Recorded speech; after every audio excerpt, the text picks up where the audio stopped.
You hire more than 75% of women. What are the financial challenges they come up with? Every once in 4 years, I upgrade, I borrow a big amount and upgrade my machineries. Borrowing, I feel I call myself a borrowing queen. I have learned, mastered the art of borrowing and developing business.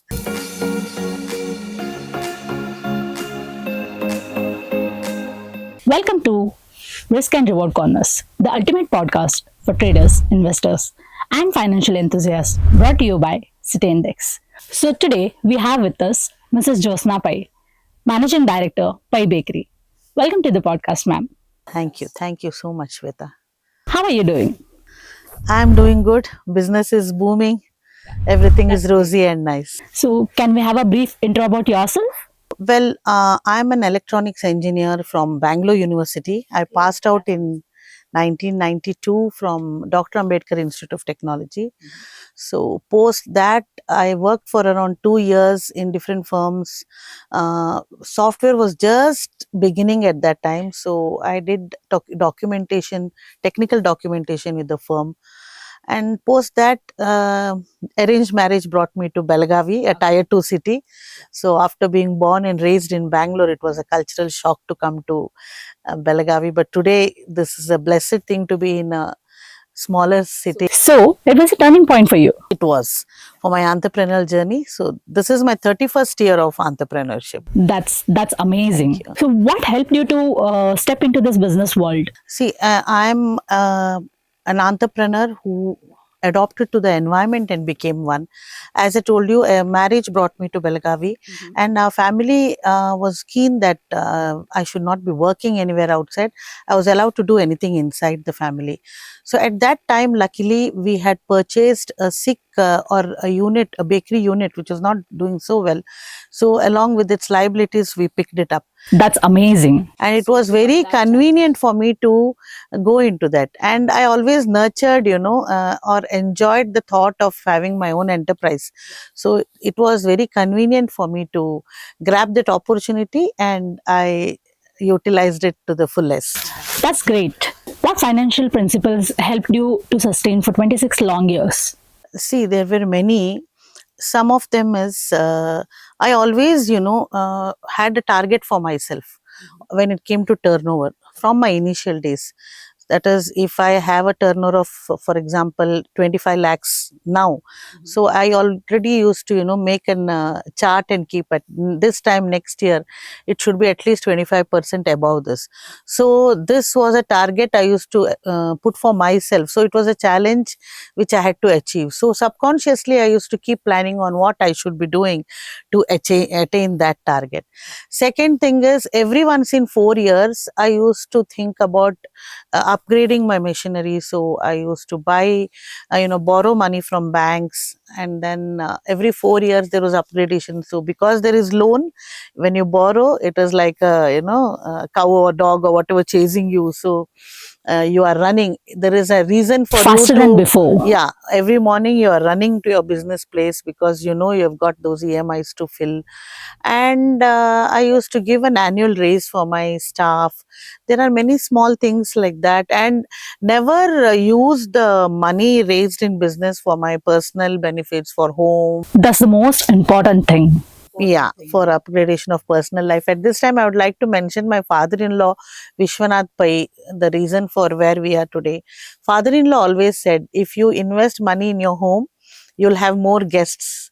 If you invest the same money in your workplace and make that place more beautiful, you'll have more customers. So that thought was always there in my mind, what Baba said. So some of these principles did help me, to develop. That's really amazing.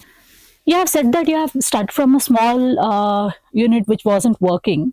So, from that to a very big manufacturing unit now, how did your financial risk and return help you? Financial risk as such, as I told you, I don't believe in huge investments, huge loans. It was baby steps over a period of 30 years which brought me from where I was then to here. We had a staff of around 10 to 14 of them, and today we have 100 plus, and the infrastructure was 4,000 square feet then. It's 22,000 square feet now. It all happened with baby steps. See, when a woman is heading a unit, I generally feel she is very cautious about all aspects when it comes to finance, especially. And I feel women are naturally, inclined towards good budgeting. So I always had budgets allocated for marketing, for operations, that is upgradation of machines and everything. So very gradual, very small steps I used to take. I did that till 2012. 2012, post that Goldman Sachs program that I went, then I went in for another firm. At that moment, I started taking a little bigger step because gained confidence on borrowing more and repaying more. You can say I got that key, Yeah. to solve many of these growth issues from finance point of view. So all this happened post 2012, and after that I became very bold. There was no looking back. And again, that race for that goes to that program, because in that program I gained lot of confidence. What financial habit have you followed in your personal finances? Yeah, personal finances. At this moment, I would like to mention my dad, K.N. Kinney. My dad retired as director for small savings and state lotteries in finance department 30 years back. But he always, told us about small savings. What my dad always said is, whenever you earn a salary or whenever you have a certain portion of money with you, first you have to take part of it as savings. Rest you should use for expenditure. We do the other way around. We generally use the money for expenditure, and whatever is remaining we try to save. In the form of savings. So this is what he had told me then, and that remained very well in my mind. So from very early days, I used to keep a small money aside in the name of my children. This is before mutual funds. I think we used to have RD then, and Kisan Vikat Patra and such things. So I used to invest small money in children. Yeah, and that helped me. I realized that later on, because that was a very menial amount, and I was very negligent about what I was saving. But there was one point after 15 years in business where I had made huge investments, and I was stuck with the investment, and I was kind of penniless at that moment. And I wanted my son to go into a very good college. He got it into merit, but there was a huge fees involved, and I was like stuck. I said, where do I go for finances? Everything is in the business. There's no liquidity. Should I borrow? And at that moment, this lady who used to take money from me walked in and said, both your son's money is so much now. Should I continue the investment, or is there something else? And I said, give it all to me. I need it now. Yeah. And that is when I realized that small savings is a bigger one after a period of time. In Kannada, we have a saying called hani hani kudi halla, and that was very true, and that came as a big help when I was in deep trouble. So after that, and after 2012, I realized I need to keep a salary aside for myself, and I'm very strict about it now. And just as I upgrade my staff salary, I upgrade my salary too. Nice. And in that, I've made different departments. My friend, she manages my portfolio, and she puts it, a part of it for my retirement plan, a part of it for my son's wedding, a part of it for my international tour.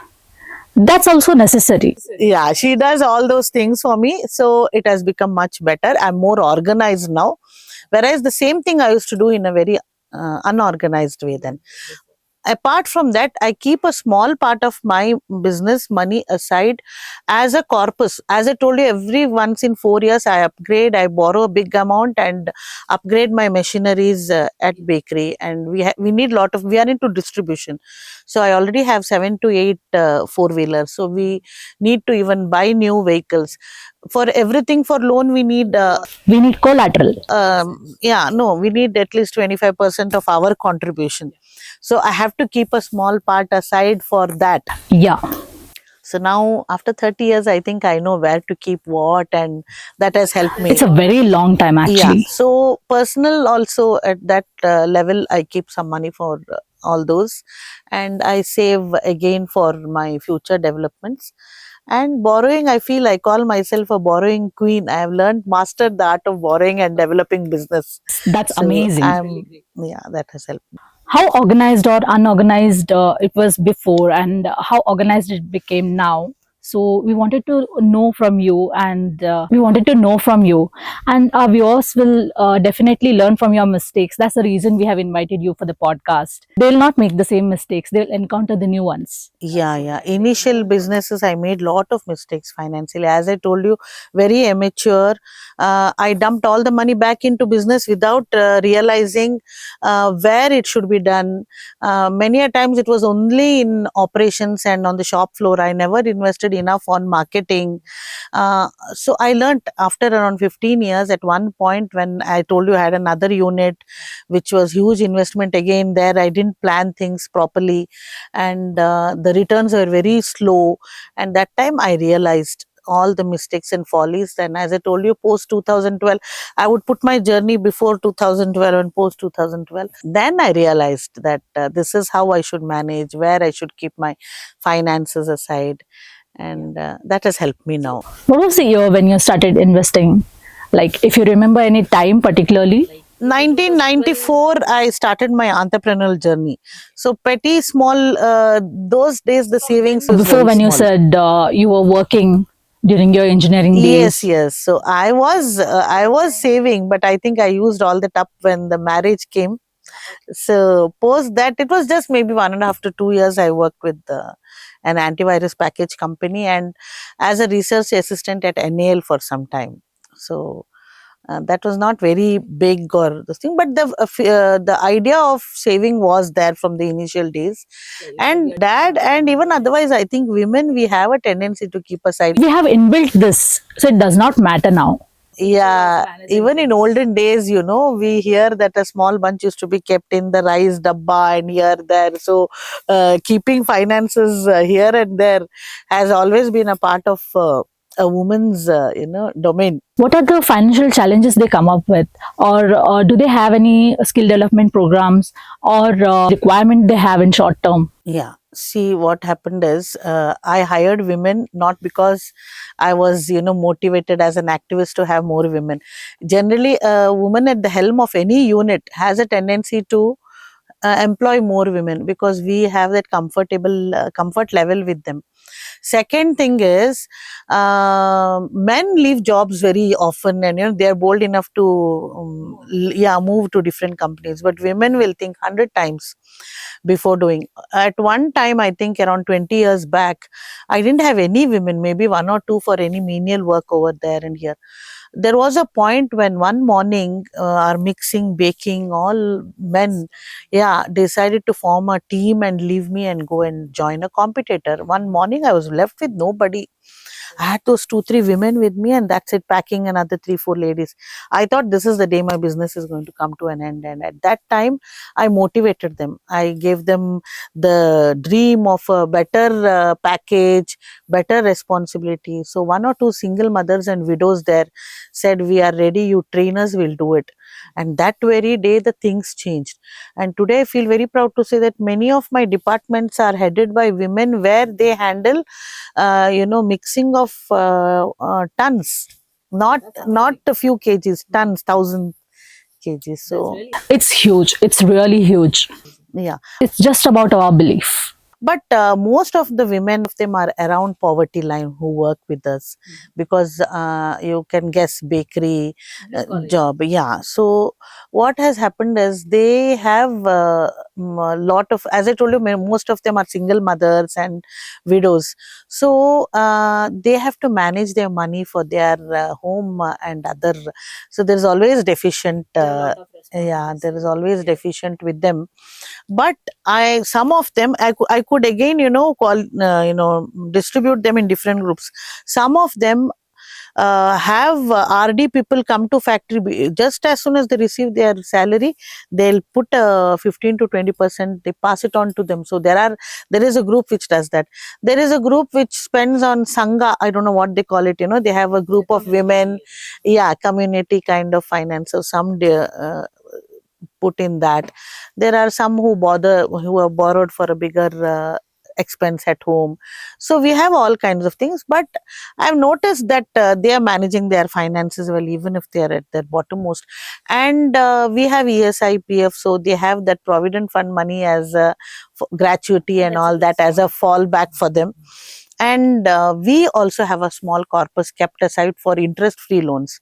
So we call them advances at factory. So each time somebody comes up with an unforeseen expense and they are not able to manage, and they are there with us for some time, we give them loans interest free. And I feel very proud to say many of my staff, including single women, have made small homes, have got their children married with the corpus we have kept aside. And we have been instrumental in handling their personal issues and financing them for their personal You mean growth? that is the finance part. So now we were asking about the skill development part, I think. See, most of the women, when they join us, are trying to balance, they are young, they are trying to balance the home and the workplace. So they have lot of fears.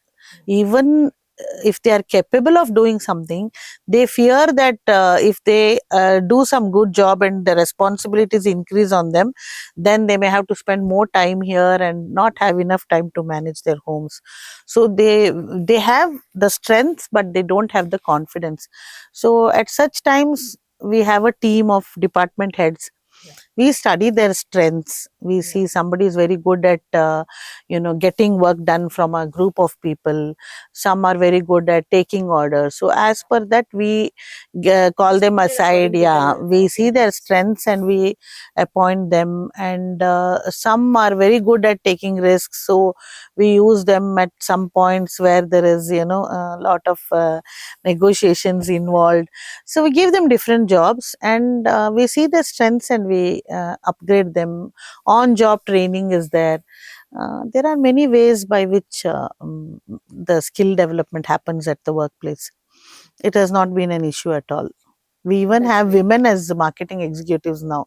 So I just wanted to know, like, blue collar job is kind of, I mean, there won't be many educated ones, right? So that's the reason I came upon with this question, that about the skill development, like, and the finances, how they are managing the finances and all. Since they are not very well educated, they would not be knowing what to do with the salary they get or anything. That's the reason I have come upon that question and the skill development part. Like, is there any program you run for them, like, to educate them on finance or something? Yes, yes, we have had 2, 3 events. One by our local management college. The professors there came and told them about the importance of saving, importance of handling finances. That was a very good program conducted by Jyoti Jamnani. Then Canara Bank staff came, so we arranged for their program. They came and told them how the different schemes at the central national level are there, which can be utilized. It can also become an insurance for them uh, in that Janadhan Yojana or any other. So we have had, anybody comes across and tells them we have something like this, we immediately arrange for an evening meeting for our staff, and that, so that our knowledge is also upgraded and theirs is also upgraded. They are all ears. Even they want to know what are the different schemes available for them. So such things have been happening. They are upgraded. So you're part of Goldman Sachs 10K Women Entrepreneur Program. What's your perspective on growth, funding, and scalability? Yeah, as I told you, that was a turning point for me. I had reached a point where I had two different businesses, two different verticals, and one was doing well and the other was just in its gestation period. And we had huge financial issues happening at that time. And that was the right time I got into this. And there I learned that that was the first thing I learned, keeping money aside as a salary for the owner. And second thing I learned is to start a firm for yourself. Till then I was managing a business entirely on my own, but the partners were family members. They were very often questioning me, and their non cooperation and such things were not taking helping me to take major decisions in to grow my business. So I, after attending Goldman Sachs, I realized I have to start my own firm and I should take my own risks. As soon as I came back, I started a proprietary firm. And because of that, I could avail women entrepreneur benefits in that, loans, soft loans, women entrepreneur benefits. And second thing is, because I started that, I was not answerable to anybody, so I could make mistakes. I made petty mistakes. I understood where I could go wrong. It helped me a lot. My growth chart went high because I gained confidence in myself and I started my proprietary firm. So I would recommend to other women who run businesses, whenever you get an opportunity to attend a program like this, please do. Because third thing is, you go and sit in a third place and you think about your business. That helps you to look at your business from a different perspective. My business is, food industry production. All the time it is like you're in a vicious circle. You're producing, you're selling, the money is coming, you're so engrossed in that operations that you're never thinking about what are the different ways of doing your business. You're just trying to meet all those needs of everyday needs. But when you attend a program for around 20 days outside, you see what all are the things you could have done. And so I recommend that women have to go to other programs like this and come. That is an opportunity. Don't think about your home and business when you're attending that, because when you come back, the gain is much larger. It is not just the course is teaching you, you are able to do self-analysis about your business, and you're seeing other women or other people with your business, with their businesses. You can see what are the challenges they are facing, how they are meeting their challenges. You can use that to modify your awareness. yes. So that was very nice. It was Goldman Sachs along with ISB. Yeah, they did it a program together. Yeah, that was nice. Many aspiring women entrepreneurs have self doubt with their financial part. So, what tools would you like to suggest them to use? See, first of all, if there is self doubt, I always feel you should talk to um, positive people. Positive people. If you have doubts and go to a person who's not he will not motivate you to go ahead. So you should meet and talk to positive people. Second thing, when you mention self doubt, you have to do a proper market analysis if you're beginning, or if you want to take make a big investment in your existing business. Market survey is very important. You can't just have an idea and say I'm going to do this. So you have to you have to appoint students or some firm to do market survey for what it is, because what you think is different to what I can give an example. Like there is a school area, and I always thought that cakes would sell well. So I started developing a business around that place with cakes. But my donuts were selling more there. We have donuts. So what I want to tell you at this point is, what we think and what actually happens are two different things. But if you do a proper market survey, you can come to know what exactly the market needs, and you can invest. So for those with self doubt, do this. And there are agencies who will give you more details about uh, how to market products, because in the end, production is possible but marketing is a challenge in these days. Financial tools, again, I've told you initially also, don't make huge investments. Don't make huge investments. Make small, take baby steps. Baby steps will give you, if in case things don't go wrong, the exit plan is easier. If you make huge investments, exit plan is not easy. To come out of the mess you've come into, the whole family will blame you for that. So if the investments and the liabilities are small, so it is not a challenge. I always say that if you are having a project report of an investment of 1 lakh, think only about 20 to 30,000 as a money you have to borrow from banks, so that you are at a safe point. Some percent should be your own investment. Yeah, either your investment or you borrow from your friends, but because once you're attached to bank, the emis have to be paid. And for example, when you start a small business, if somebody wants to start a ready-made clothes ka shop, her investment may be necessary, maybe 1 lakh for the light, rent, cupboard, and maybe some 20,000 of stock. But what happens is, when you start a business, you have somebody who comes and tells, the banker will tell you, I'll give you another 5 lakhs, don't worry, buy stock of 2 3 lakhs and keep, your shop should look full. So you get tempted with that. You don't remember recollect that unsold, what will you do with that? Those thoughts won't come, because they are very good at marketing their product. So don't get carried away by all those things what others say. Make a project and invest a very small, borrow a very small amount. So once you've done this, you gain confidence, you can again buy another loan. See, previously 30 years back, for us to get loans was very difficult. It was next to impossible, the documentation and the collateral. Tedious process. Now there is documentation is not Within an seconds we issue, can get. collateral is not an issue. So now you said you are already a borrowing queen, so it's not a big deal for you now. Now, yeah. So I mean, I know the key now. Perfectly fits in. Yeah. So why take those big loans and worry over them? Take smaller ones and take them repeatedly. That is easier. So this is an advice I would give them. And read lot of books on successful entrepreneurs. See podcasts.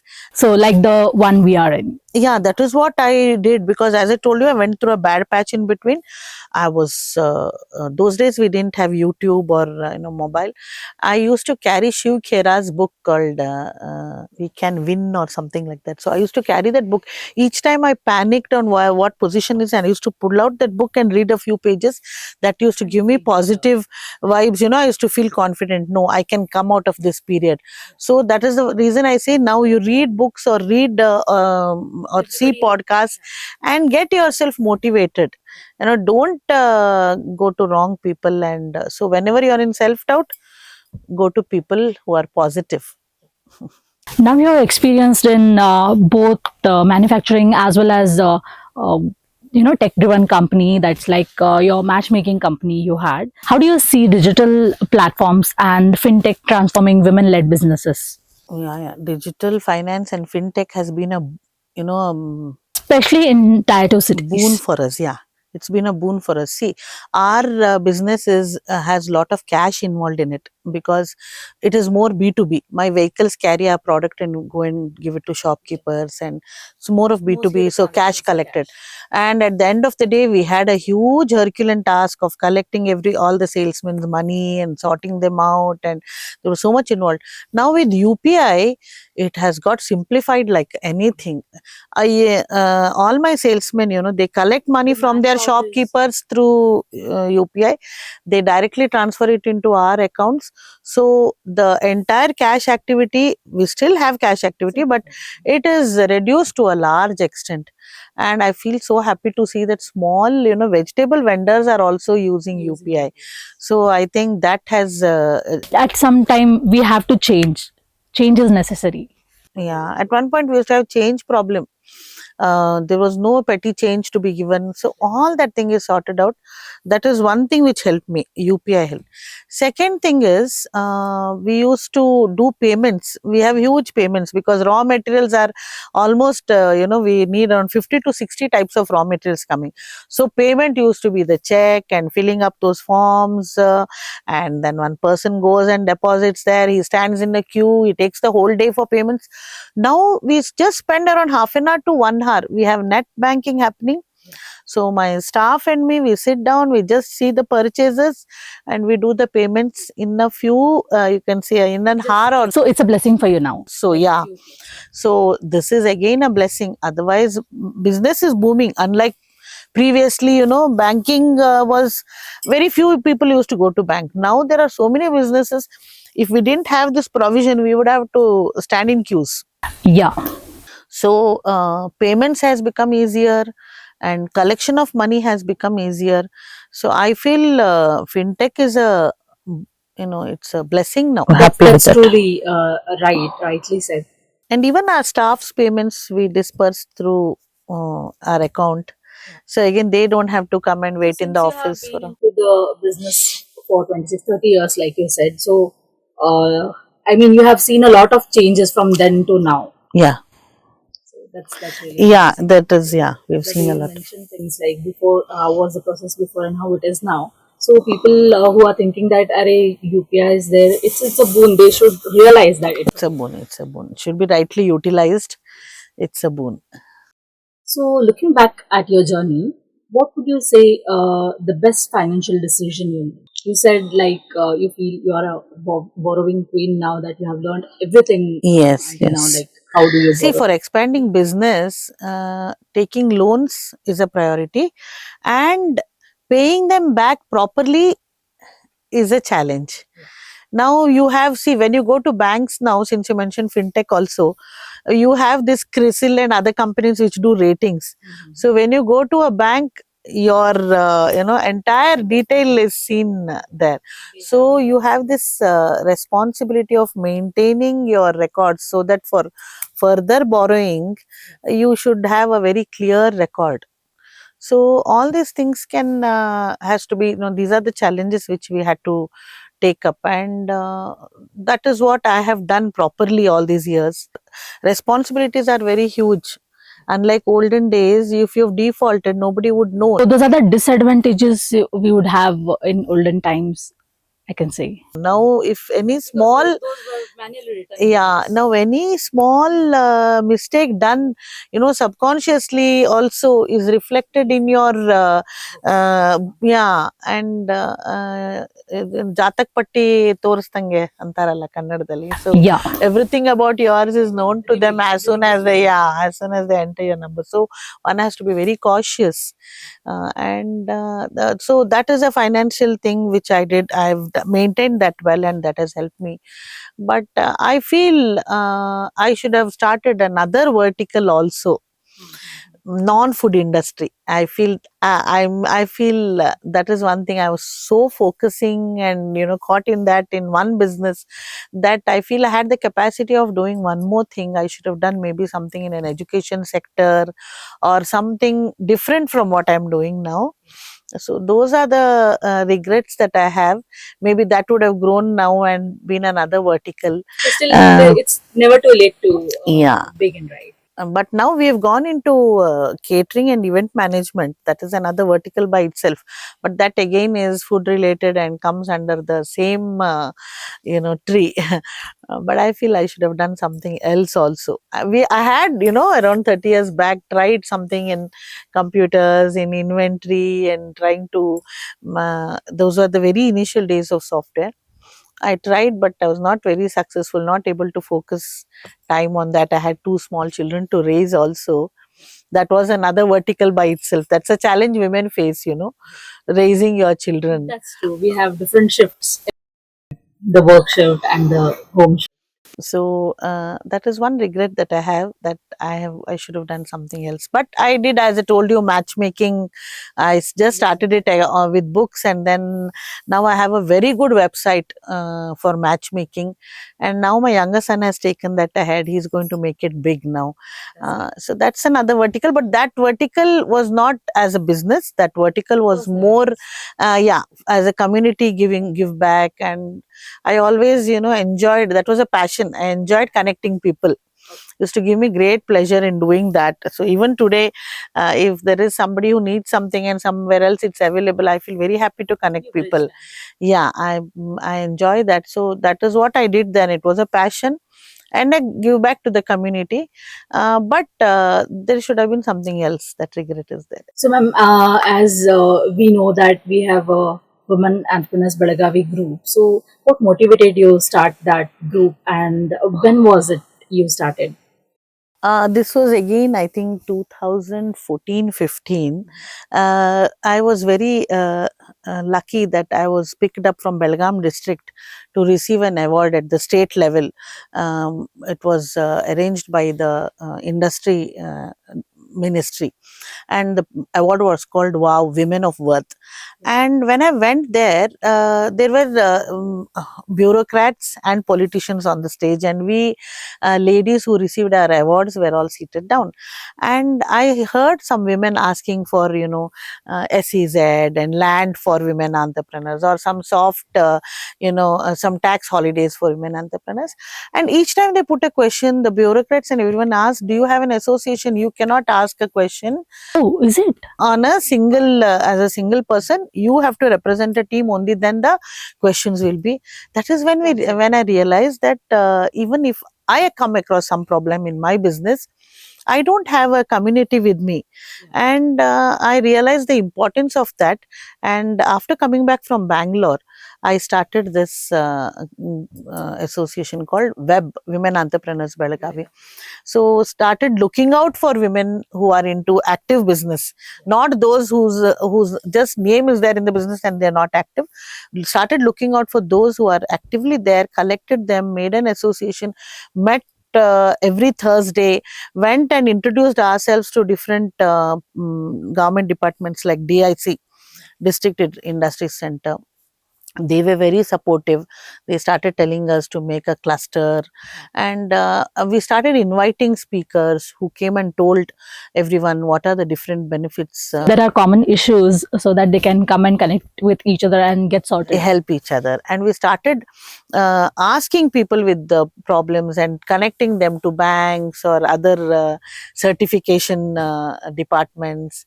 So that is how Web came in. So you have people from different background and domains in the group. We have people, we have lawyers in that who have their own firms, we have chartered accountants, we have women who are managing small industries, anything from a everybody. We bring them under one roof. We had lot of events. People who are wanting to get ahead into their life with the entrepreneurial journey, they must actually get. Of late it has slightly, now we have to think about having more programs and making it more bigger now. So thank you so much. It was an amazing time with you, and I hope our audience will really learn it from you, as you are a very experienced managing director. So 30 years is a very long experience. So that's really amazing to have you here. Thank you so much. Thank you. Thank you.